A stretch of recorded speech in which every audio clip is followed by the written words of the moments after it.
Hi, Genki Call here. We are in Glacial Peaks this week, and there is a lot to go over, some really important points I need to make for the week.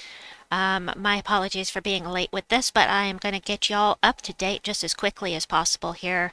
We do have campaign lore. We'll save that for later because I think most people don't care, but I still like to read it, so we're going to do that after a while.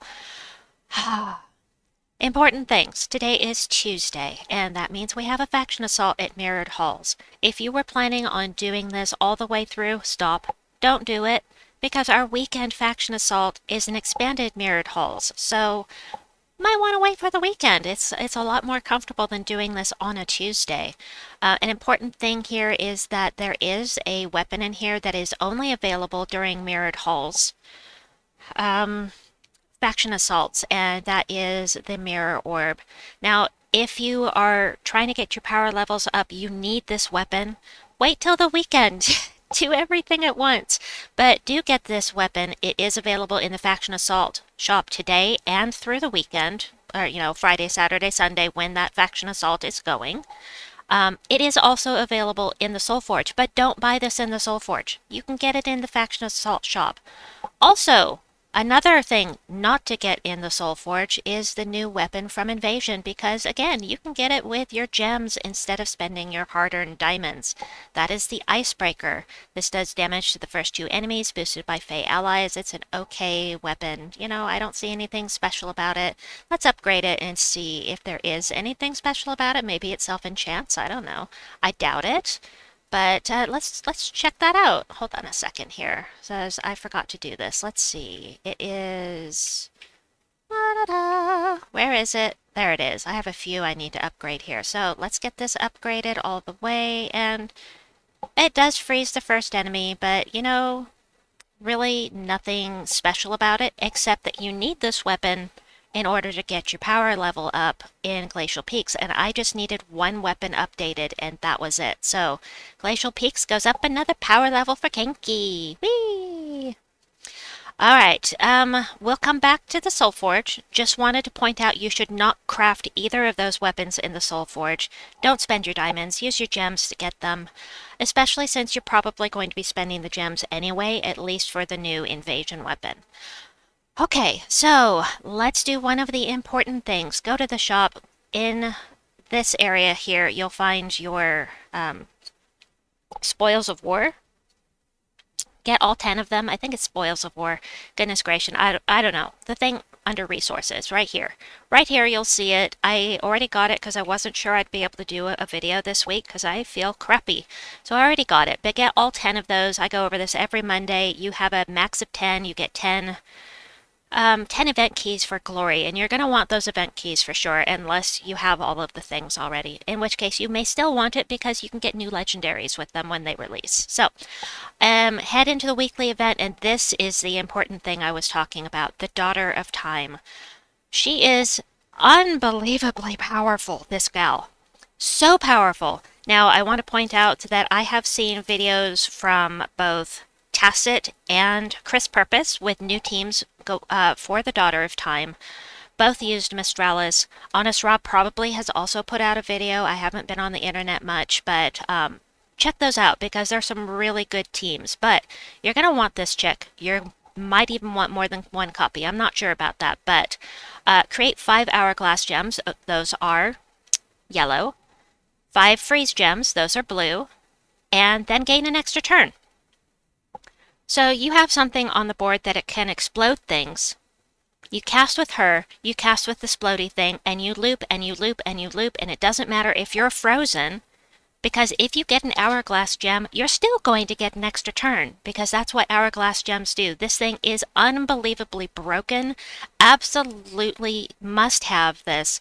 If you only have 400 glory this week, and you have to choose between event keys and this, get this. As a matter of fact, I have already gotten her up to mythic level. I've already gotten her to mythic level, and I gold medaled her. But doing so, I needed 16 copies. You'll get all of these beautiful things here, all of the extra stuff, plus you'll get her. I have her maxed out, but I'm going to buy extra copy just in case, you know. I don't know why I would need 2 of her, but since it's only 400 glory, I just bought myself an extra copy. So that is super, super important. Let me see. So other troops that you can get with your event keys. And to save glory, you can always use event keys first if you're planning to use event keys anyway. Oh, I wonder if I can do that. Can I do that? I could. I totally could. Why not? We'll go ahead and do that. What level did it say? Did it say 18? It did say 18. I can do that. There we go. All right, one more power level for me. Whee! And you can view the bonuses. Now, you can't get any higher than level 27 here. It just says not achievable yet, but you view the bonuses, and I just got, with that last update, extra tribute chance, and that's fantastic because every tribute that you get is 1 additional gem. Every single tribute. That's how I have so many, that's how I have so much glory and souls and gold and gems. I've been spending my gems, but yeah, you know, I've been asked, how do I have so much glory? Because I have a ton. Let me show you my glory. I have a lot of glory. And it's from my, I'm not doing a bunch of PvP. It's from my tributes, but I digress. Let's go back and I'll show you what you can get with your event keys this week. There are some notable ones. The most notable, of course, is the one I just showed you, the Daughter of Time. So I'm going to go over now ones you can and cannot get with your event keys. You cannot get Sapphirax. This is one of the gem dragons you can only get in the Soulforge. The High Priestess you can only get, she's a tarot card, so you can only get her in the vault. And then, of course, the Mirrored Halls troops you can only get in the Underworld with your Chaos Shards.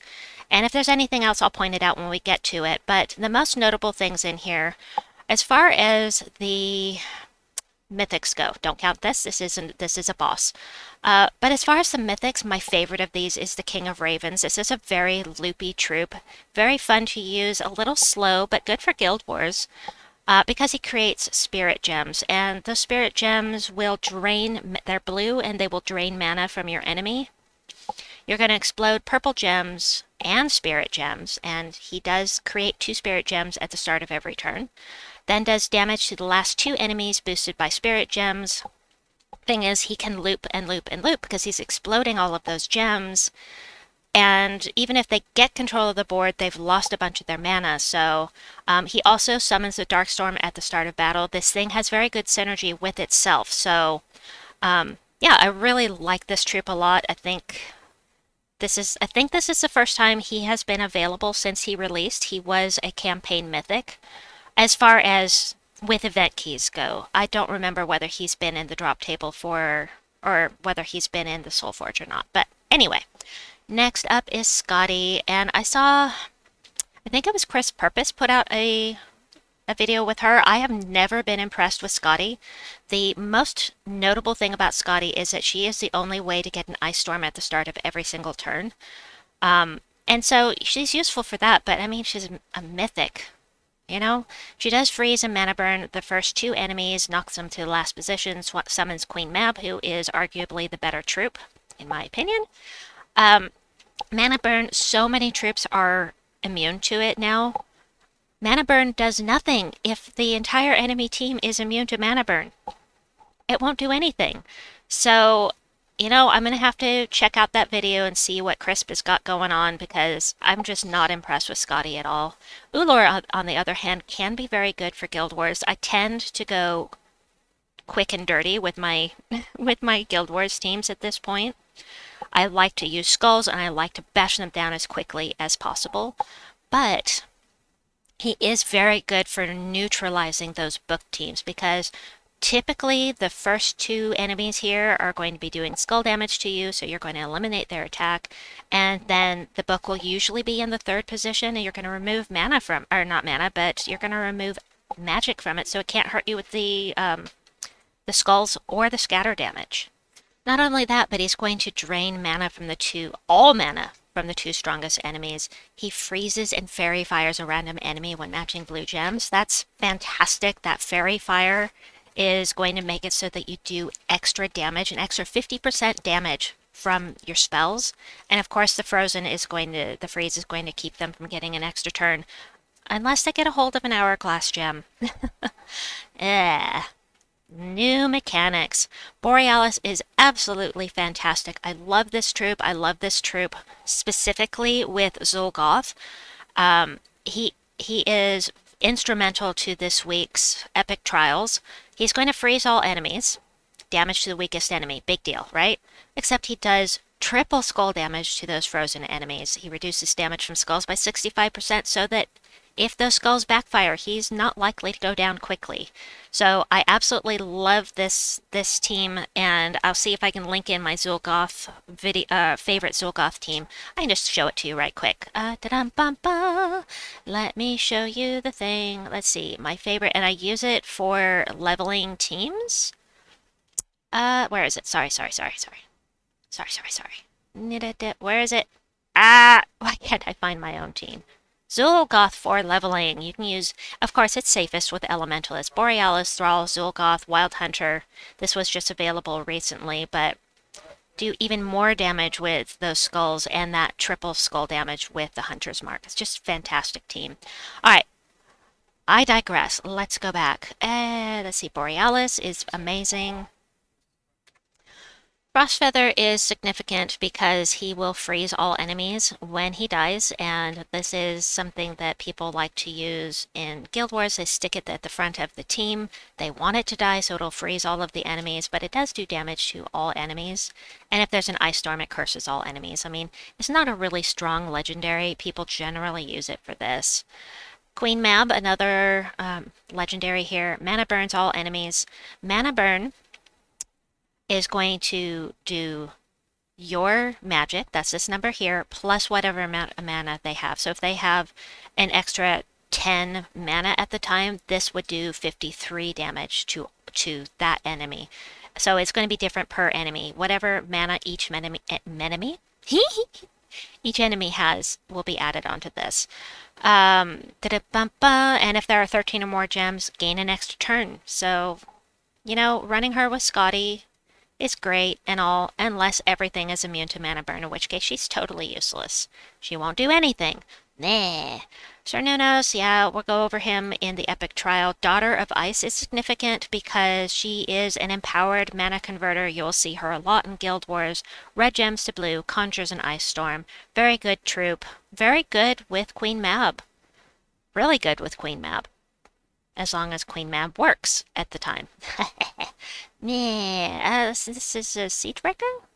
Yep, Siegebreaker. This is one of the existing Siegebreakers. And she can create extra blue gems. Yay. Saga is great. Saga is just an epic troop, but she does damage to all enemies with a boost by blue and frozen enemies, and she starts an ice storm at the start of battle. Honestly, kind of like her better than the legendary Frostfeather. This is a very good troop, especially if you're delving and you have that boost. She's really great for quick delves if you don't have the higher rarity troops. Let's see. Now I may miss out on some stuff. This guy you can only get in the in the invasion event shop right now. He is not available with your event keys. Let's see. Frost Lizard. He's okay. If he's the only thing you have available to create mana, he can be useful. Winter Wolf, I think he might be a summons, I want to say. Ice Orca can be great for bounty because he can devour them if they're frozen. Has 65% skull damage reduction. And let's see, I think Doom of Ice you will not be able to get with your event keys either because you can only get this from the Tower of Doom events. So that is it for what you can get with your event keys this week as far as the most notable of the troops. And then let's see, what shall we play next? Oh yes, Epic Trials. So these aren't hard. These aren't hard at all. I may even finish these just for kicks and giggles, even though I already have I've already maxed it out. I wanted to save myself some gems, and so I just got it to Legendary and then used an orb on it. But the new the little thingy, this little Starry Yeti, so cute. I love the Starry Yeti. And of course, it's a boost for your Glacial Peaks troops, so you definitely want to have this if you have the ability to do it. It depends on your level, but Borealis with that triple skull damage to frozen enemies, you've got freeze from Borealis. I changed the order, just popped Borealis up to the top spot for that skull damage reduction and the triple skull damage. Ice Golem can also explode a gem and freeze a random enemy in case you need that, and Borealis doesn't have mana yet, you can do that. Saga is going to do damage to all enemies and start an ice storm at the start of battle. And Sir Nunos, you are going to want to target Grimoira, because Grimoira is the only one that is immune to frozen. She's the only one you're not going to be able to bash with the triple skull damage, so target her. Hit her, get her down some so that you can do damage to the weakest enemy with Borealis. That would be very, very helpful. You want to get rid of her as quickly as possible. Otherwise, you just skull them all down. Not hard at all. Unless you can't get a hold of any skulls. As far as the Underspire is concerned, I did one battle. But this is what I'm using. I just put in Borealis for that triple skull damage, Saga for the AoE, get damage to all enemies. The Ice Sapphire is fantastic in here. It's going to explode blue gems, and it starts an Ice Storm. Ice Storm's great for the team, and, it's a splody weapon. Love that. Mana gen. If you don't have Sapphirax, don't worry about it. You can put a second Saga or anything you want in here. But this is going to be really good for the higher levels, so I just threw that in here. That's what I was going to use for the Underspire. Let's see. And I was using Tidecaller class with it because I like the splodies. I loves me some splodies. So, the splodies come in right here. It is free Lightning Strike. You just have to, actually, almost free. You just have to use your trait stones to get Lightning Strike instead of getting a level 70 talent. I can't. Snap Freeze, Anti-Magic Sphere, 50% mana start, Submerge a random ally, or Healing Herb, Water Mastery, bonus blue mana, yep, and whatever down here. So that's what I'm using for Underspire, and then I am going to show you campaign. So as far as campaign goes, you've probably already completed it at this point. I'm just going to read the lore right quick. One of the sorcerers of Karakoth summoned the demon Tempureth for us.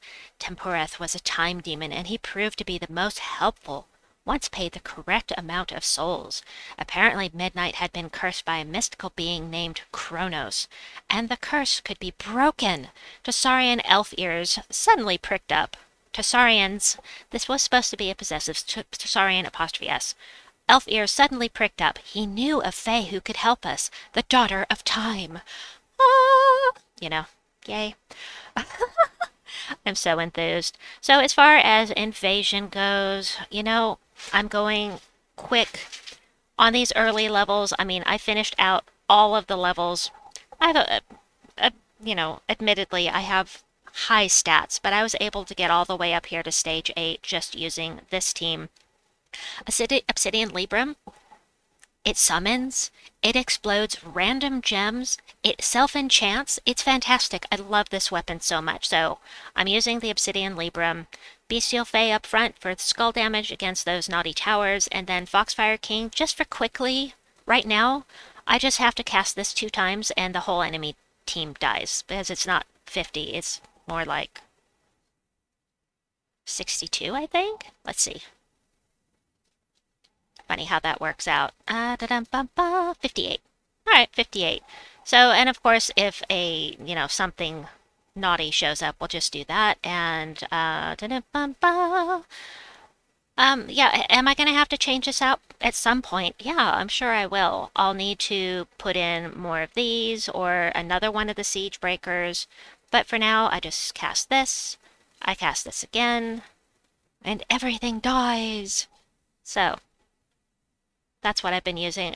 I have not felt up to making teams lately. I've just been really having a rough time. So I just kind of been throwing things together to use so that I can finish and participate in events. I'm the guild the guild leader. I am supposed to be working on these things, so I kind of have to, even if I don't feel like it. So, alrighty, what do we have next? What have we got coming up this week? So today, of course, we have, I didn't even know this was up. Hold on. I already have it maxed out. I'm sorry, my brain is not working. So, Underspire Dungeon, today we have the Faction Assault. This weekend we have the Faction Assault at Mirrored Halls. Tomorrow we have Snowy, I think, Pet Rescue.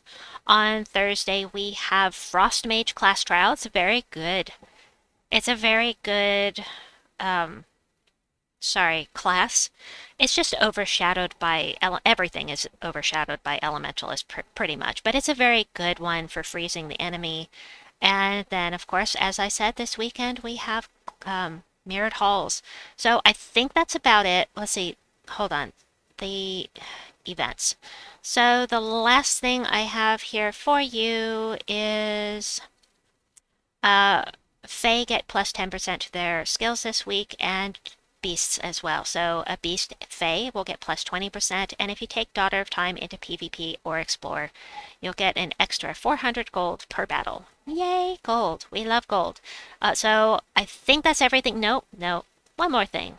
Let's go over the Soulforge. Let's go over all of the things because I just don't want to do anything. I don't want to do anything. So let's do this now because otherwise it's not going to get done. I already told you that what not to craft in here. Let's see.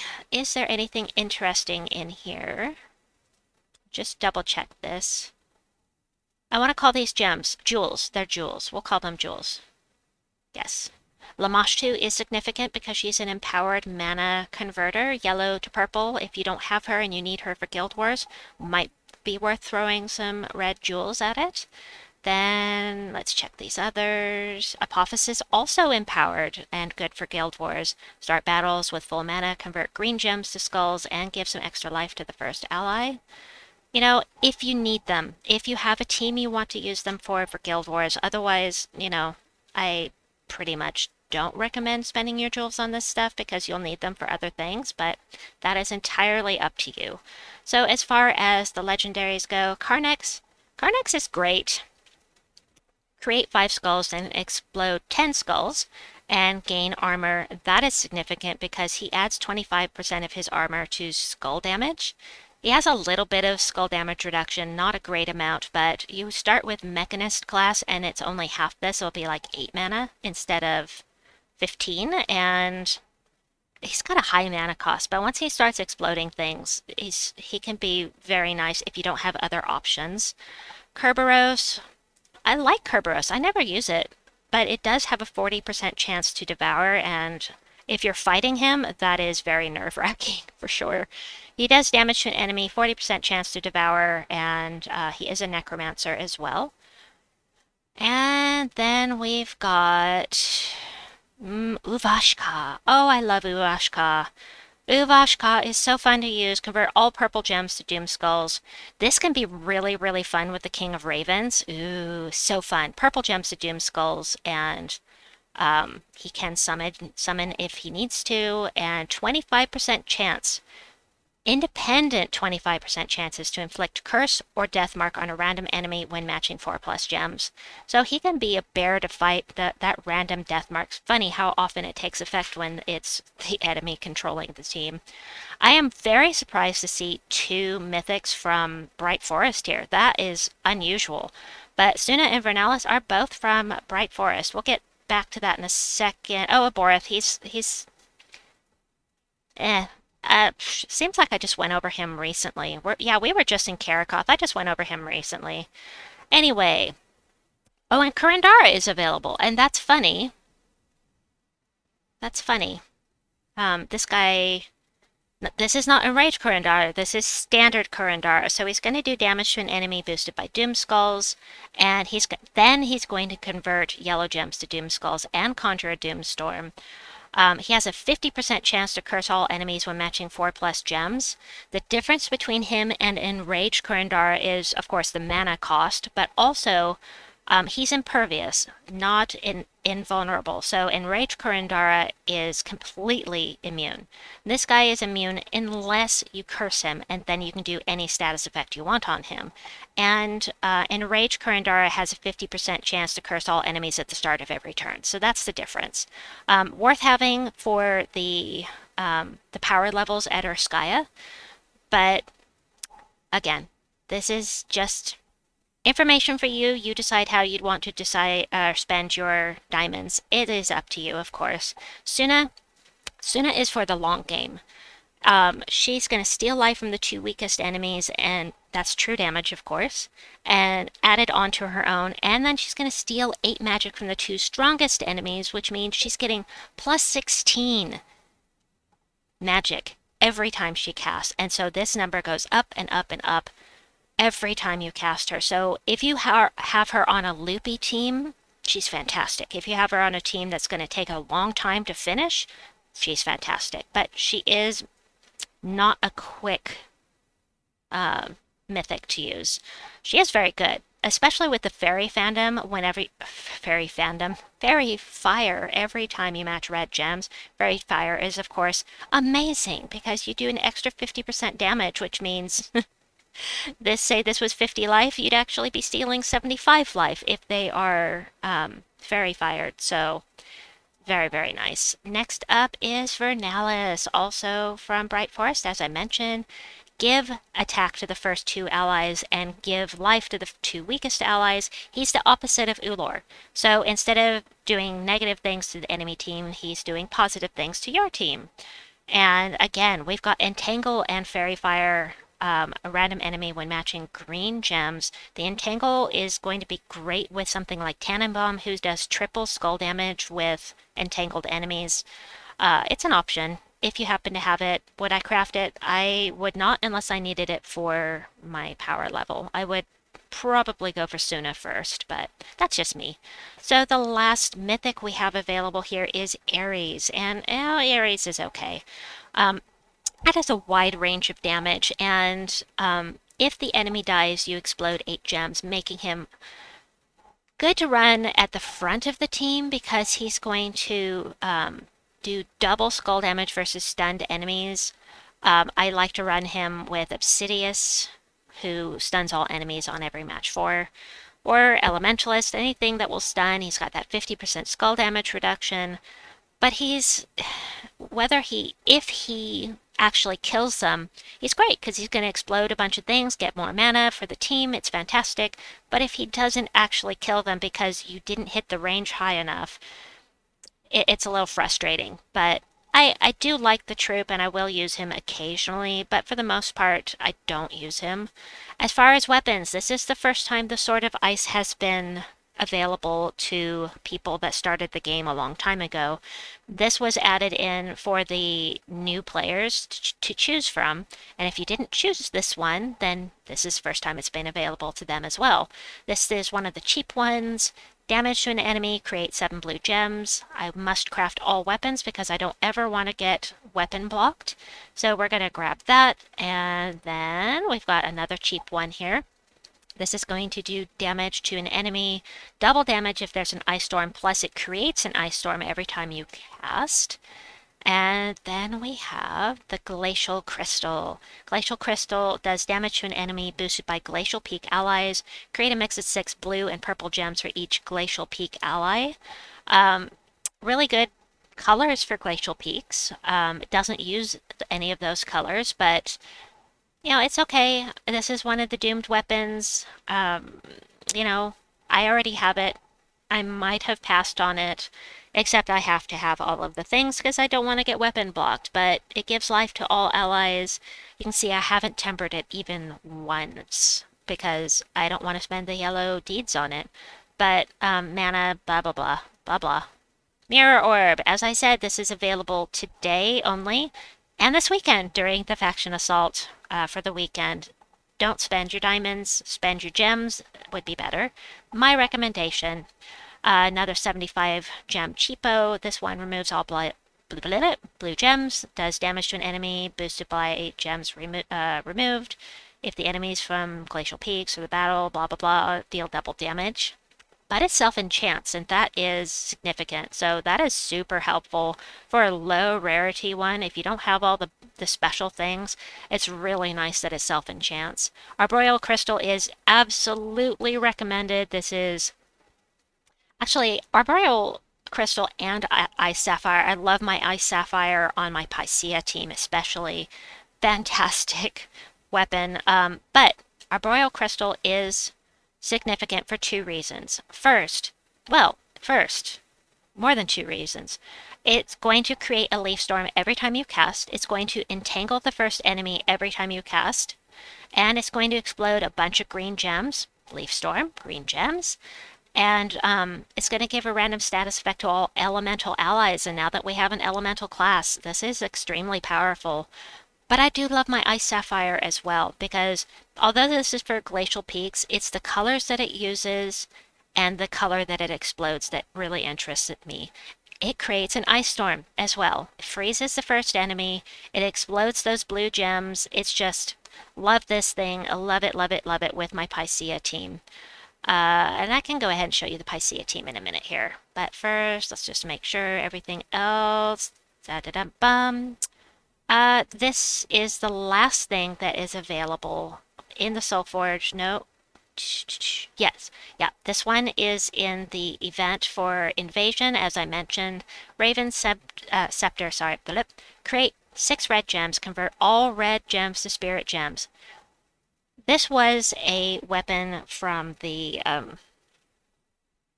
campaign when the Raven dude was introduced. This is really, really good. If you're running against a team with using a lot of red, like red,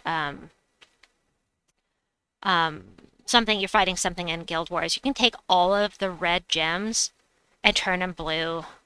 That's really nice. I love that. Anyway, I was going to show you that team real quickly. Let me grab my tributes. Only got 27. I've been getting 30 plus most of the time.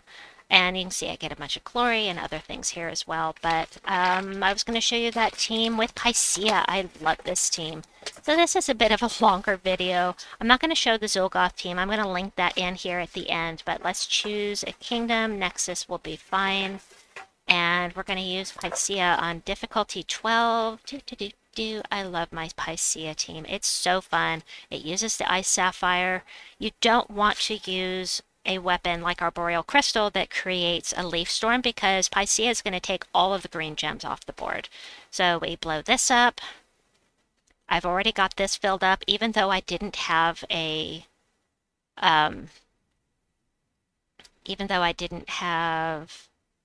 storm that would help that. Why is there so much yellow on the board? Okay, we're gonna take the extra turn. What class am I using? Why Elementalist? Oh, I have Elementalist on here for safety. You can use whatever you want on here. You can use a Leaf Storm, you can use an Ice Storm, anything you want. I'm just using Elementalist for safety, but I forgot to turn off the Dust Storm, so oops. We'll go ahead and blow up all the things because there's not much green on this board. Alright, so we've got blue, we've got green. Why, when I try to make an example, does this never turn out? We're just going to go ahead and do this. We'll use this. This will fill up. It's going to destroy the green gems. That's taking them as if they were matched. But there's not very many, so we're going to do this. We have that Ice Storm now because of this. That filled up Queen Beetrix. We'll do this. Now is when you want to cast with Piscea. Piscea is going to take all of the green gems and create blue gems equal to the number. That is going to fill up Queen Beetrix, and most of the time you're going to loop, and sometimes you're going to devour as well. So we'll do this again. Cast. Just like that. Booyah! Usually I would leave that blue on the board, but there we go. We'll do this. And eventually he will devour. Sometimes he'll double devour. You don't count on him for it. I tend to just use Beetrix as my main damage source, and then if Piscea happens to devour, that's great. And if he doesn't, that's fine too. Come on, let's get that devour. There we go. Whee!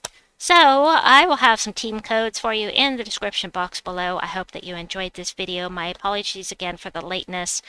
Hopefully I'll be able to get a live stream out for you this week and finally get you that anniversary pet that I promised last week. Have a wonderful day or night wherever you may be, and we'll see you soon. Bye-bye!